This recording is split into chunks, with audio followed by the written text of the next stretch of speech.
Hey everyone, this is Riss from Riss's Unprofessional.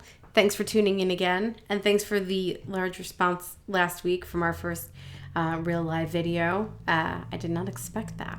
It went a lot better than I thought it might.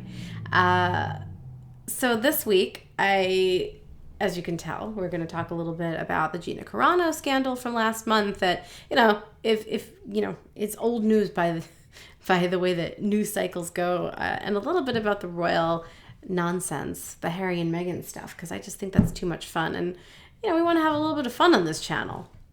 Just to make it clear what I expect from this channel, I want to do more long form videos. Right now we'll do some shorts, but we're just kind of dipping our feet in the water and seeing how they go. I still know very little about editing, and I know very little about how this all works, but we're trying. And so let's jump right in. So Gina Carano, she's an actress from The Mandalorian. She was an MMA fighter. She was doing really great. They were in talks to do a spinoff of her character on a different show when she was unceremoniously fired from The Mandalorian for having a conservative opinion. And that opinion was pretty innocuous, not scandalous. It was essentially that she invoked the Holocaust, which, apparently that's a sin now, but as far as I know, in the last 10 years, that's all anyone ever does is invoke the Holocaust. Everyone's a Nazi and everyone's a white supremacist. Remember when Trump was literally Hitler? So all she said was that she showed a picture of a woman escaping the Nazis in the Holocaust, and ultimately what it said was that the Holocaust didn't start out this way. It wasn't Nazis chasing people down. It was sort of a campaign for the years leading up to the barbaric parts of it, which was, dehumanizing Jews. Doctors, lawyers, teachers, people in your neighborhood. First, you have to dehumanize them. First, you have to say these are bad people. First, you have to say that if your life is bad, it's because the Jews made it bad. And this is why if you're poor, it's because of them. They took all your money. So you start to plant the seed. And then, before you know it, it's not enough to convince adults, because adults, when they're used to a certain thing or a certain way, it's hard to change their minds. So they started bringing it into the schools, much like they're doing now, where if you want to propagandize an entire generation of people, you got to start in the schools, because children don't know any better. And if you teach them this, they take that at face value, and that becomes part of who they are. It's ingrained in them. And so they started teaching children that, Jews were subhuman. They weren't even human beings. It made it easier for kids to tell on their parents if they were hiding Jews or talking to Jews. And then people wanted to separate themselves from Jews, because if you're even caught talking to them, you're a criminal now. So that was her point, was that it didn't start with the violence. It ultimately ended in violence when you talk down that group of people, the Jewish people, enough to warrant violence. Because what happens when you brand people the bad guy? You can only brand people the bad guy for so long before you can say, wait a second, these are the bad guys. Why are we letting the bad guys walk around, unaccounted for? And that's when you start rounding them up. Now, I'm not saying that that's going to happen, and I hope it doesn't, but it's something that I have worried about my whole life, all of this. I've always been very attuned to the Holocaust since I was a little kid, and I don't know why. Although I do have family and a story about family coming here, and while en route, their family was taken and killed. So, there is generational stress passed down. But when I was in high school and we were learning about World War II, I was always a little bit more receptive to the lessons that were being taught. Everything from the don't do drugs era to practicing safe sex and all those things. I was scared. I was scared of all that stuff. That's why I never did drugs. I never smoked pot because I was so terrified. They told me in school, what's going to happen? I watched those videos. They were They were messed up. So I listened. So when we watched videos from the Holocaust in high school, in my history class, and the bodies, and it was very graphic. I remember it hit me really hard. And I also had a lot of wisdom at that age. And I also knew history repeats itself. So I knew that, and I used to talk about this with family friends, because I used to like to sit at the grown-ups table at family get-togethers. And I used to like to talk to the grown-ups about things because I understood things. And I knew history would repeat itself. And I used to say that. I'm like, this is going to happen again. It's going to happen again. And I thought at the time that it would only happen to the Jews. And in some parts of the world it is again. But what I didn't know was that another group of people could easily be scapegoated as everything wrong. And then have a mass national campaign against those people. The left controls the media, Hollywood, social media, even healthcare. They're in everything. You're able to take, when you can have an entire group of medical professionals that control everything, that every guideline and practice, and you can inject your politics into it, that's really scary stuff. And, so this campaign against conservatives, where you're canceling them and taking their livelihoods away and branding them as evil, and going back and finding tweets on people from 10 years ago and destroying their lives.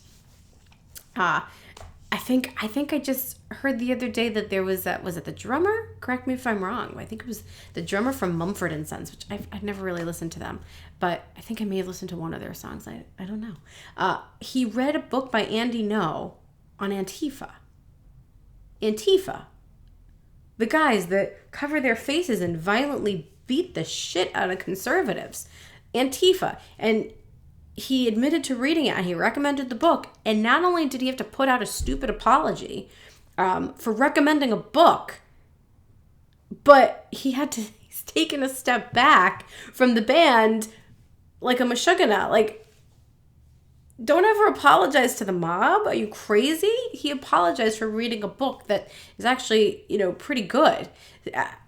This cancel culture shit. So anyway, the point being, long story short, too late. Gina Carano, she's okay in my book. I watched her interview, a couple of interviews that I really liked. She seems like a pretty gentle person. She doesn't strike me as some sort of hateful, bigoted Nazi. She's 100% right. And from this Jew, I'm telling you, Gina, you're not watching this, I'm sure, but I'm telling you, Gina, you're 100% on the money. It starts with, spreading lies about people, and then it becomes for a campaign to ruin their entire group as a whole. Let's go on to Harry and Meghan. Anybody watch that interview? I couldn't stomach the whole thing. I only watched clips of it. I didn't want to watch a rich princess with millions and millions of dollars talk about how she's a victim. Because, girl, I would love to be on your level of victimhood. I would love that. I mean, you're not bad looking. Like, I'll switch with you. I mean, I wouldn't take your husband. You can take that white ginger, weak little man with you. But, girl, I'll take your position any day. Like, I'll switch with you. Like, I'm more than happy to Zoom with the queen and, let her tell me that she thinks I'm awful and that I should shut my mouth. Like, I'll take it. Netflix deals, $14 million. Mansion, security. Yeah, let's do it. Fly on George Clooney's private jet. Actually, I hate George Clooney. I think he's a schmuck. But anyway, Meghan Markle. She was a third-rate actress. No one knew who she was. She started on she was on a show no one ever watched, and she was an opportunist trying to climb her way up in society. Good for her. Listen, do whatever you want. There's nothing wrong with trying to do better. So she campaigns for herself a little bit, finds herself a prince, and ensnares him. I mean, here's this mama's boy who nobody ever pays attention to because everybody always had the hots for William until he went bald. And now he's not really very good looking anymore. So now there's just two not good looking brothers in the royal family. So this ginger haired sad mama's boy falls in love with Megan, and fine, like they're gonna get married, and she had to know. She acts like she didn't know that when you're royal, you have to follow the rules. And there's nothing wrong with saying, these aren't for me, I think I'm going to bow out. And she just didn't do that. So instead, she just thought she would turn the whole entire tradition on its head. You don't do that. You can't do that. There are rules when you join the monarchy that they're not changing. And because it's a traditional role, it stays constant while the rest of the world changes. And I think that's why a lot of people are so fascinated with the royal family. It's this very old style way of thinking with very specific rules that even the queen is probably limited. She can't just decide what she wants to do. She's bound. She's bound by certain law. So Megan comes in. She finds that she's not going to be able to boss people around. She's not going to get her way. And she's going to have to act a certain way if she wants to marry into this family. And so she wanted out. And she took her husband with her, and moved to the States for a more private life.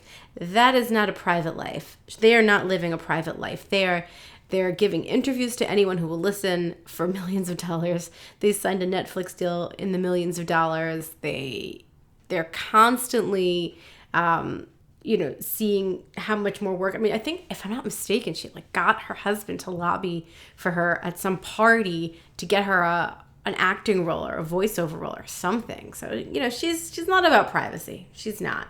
Anyway, so she's doing this woke princess victimhood. Only in this day and age, in this country, can you be worth millions of dollars, have a mansion, private jets, be married to a prince, the Prince of England, the former Prince of England, I guess now, and still say that you're a victim. What kind of balls do you have to have? I want those balls. And then people actually believe you. I think a good amount of people don't, and I think a lot of people think that this is BS, and but to be able to stand up there and you're wearing this expensive dress, and you are with your windswept hair, and everything is so strategic, and you're going to tell people that you're the victim during a pandemic when people are dying, and people have lost their livelihoods, you're a victim.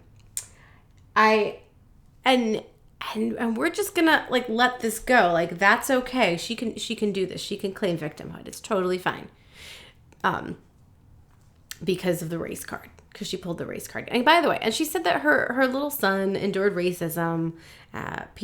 Someone in the royal family had asked what color the baby is, what the skin color. And if that's true, that's really shitty.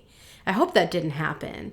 But that baby's not enduring racism. That baby is as white as I am. That is a pale baby who looks sadly too much like his father. And speaking of which, she said that, with the racism, was she talking about her husband? Because I don't know if girl knows, but I remember when Harry dressed up as a Nazi for Halloween. I remember when it happened, and it was all over the tabloids, and he was so sorry, and we didn't have cancel culture yet. And has nobody no one's circulating this photo of Harry wearing a Nazi costume, and showing Meghan? Because was that the guy who asked her how dark her baby was going to be? Because that's who I think asked her. And also, and I saw recently, what I didn't know was that he had taken a picture that same night where he dressed as a Nazi, chilling with the guy in blackface and another guy wearing a Ku Klux Klan costume. Someone needs to tell the girl. Can we cancel him now? Can we just cancel him?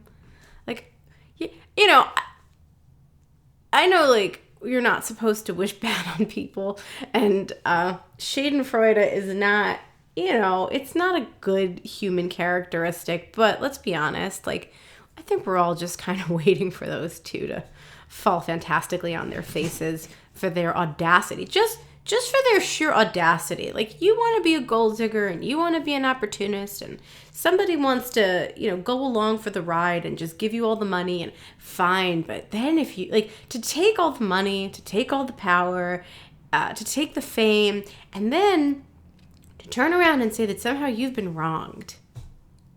Girl, I'm not having that. And I know that a good chunk of this country's not having it. Piers Morgan's definitely not having that. He lost his job apparently, and I'm sure he's going to make his way. But my God, just the audaciousness of people. I'm over it.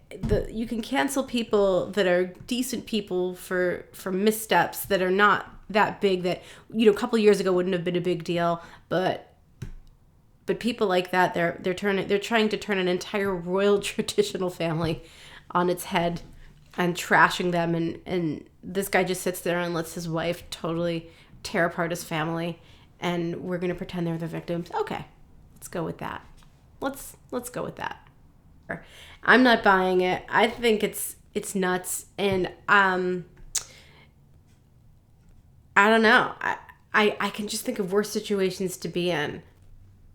Tell me if I'm wrong. If I'm wrong, I'm wrong. Let me know what you think. Thank you so much for watching. Tell me what you want to see in the future. I want to know what kind of content you want from me. I mean, it's political. It's comedic. I'm happy to talk about stuff, but tell me if there's anything interesting that you want me to touch upon. It doesn't necessarily have to be in the news right now, but it can be totally relevant to what's going on in the world.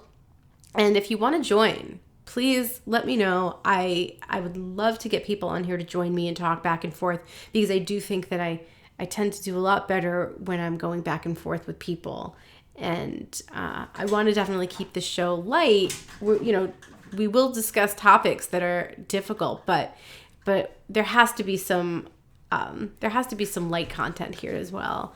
And if you hear noise in the background, that's because my cats have decided to break into the studio and chase a fly, and they're attacking the blinds. I'm going to leave off on that point. Thank you so much again for joining. Thank you for last week. You made a shitty week so much better. Signing off, guys. See you next week. Bye.